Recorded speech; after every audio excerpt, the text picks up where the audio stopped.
బల్కంపేట ఎల్లమ్మ కళ్యాణానికి అన్ని ఏర్పాట్లు చేస్తామని మాజీ మంత్రి తలసాని శ్రీనివాస్ యాదవ్ తెలిపారు. జూలై 1న అమ్మవారి కళ్యాణం, 2న రథోత్సవం ఉంటుందన్నారు. ఆలయం వద్ద వివిధ శాఖల అధికారులతో కలిసి ఏర్పాట్లపై తలసాని సమీక్ష నిర్వహించారు. అమ్మవారి కళ్యాణానికి వచ్చే లక్షలాది మంది భక్తులకు ఎలాంటి అసౌకర్యం కలగకుండా ఏర్పాట్లు చేస్తున్నట్టు చెప్పారు.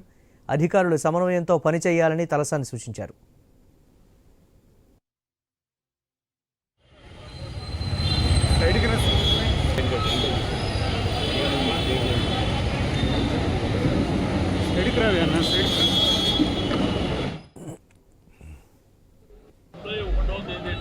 బల్కంపేట ఎల్లమ్మ వారి కళ్యాణం, అమ్మవారి కళ్యాణం 2014 ముందు మామూలుగా ఈ ప్రాంతంలో జరిగేటువంటి కళ్యాణం ఈరోజు అంగరంగ వైభవంగా రాష్ట్ర వ్యాప్తంగా కాకుండా విశ్వవ్యాప్తంగా కూడా లక్షలాది మంది సమక్షంలో జరిగేటువంటి ఈ యొక్క కళ్యాణం ఏర్పాట్ల విషయంలో మరి ప్రభుత్వ సహకారంతో పాటు అన్ని డిపార్ట్మెంట్ల సహకారం తీసుకొని అంగరంగ వైభవంగా భక్తులకు ఎటువంటి ఆటంకాలు ఇబ్బందులు లేకుండా అన్ని జాగ్రత్తలు తీసుకోవాలన్న ఉద్దేశంతో అందరు అధికారుల నుంచి మరి ఇప్పుడు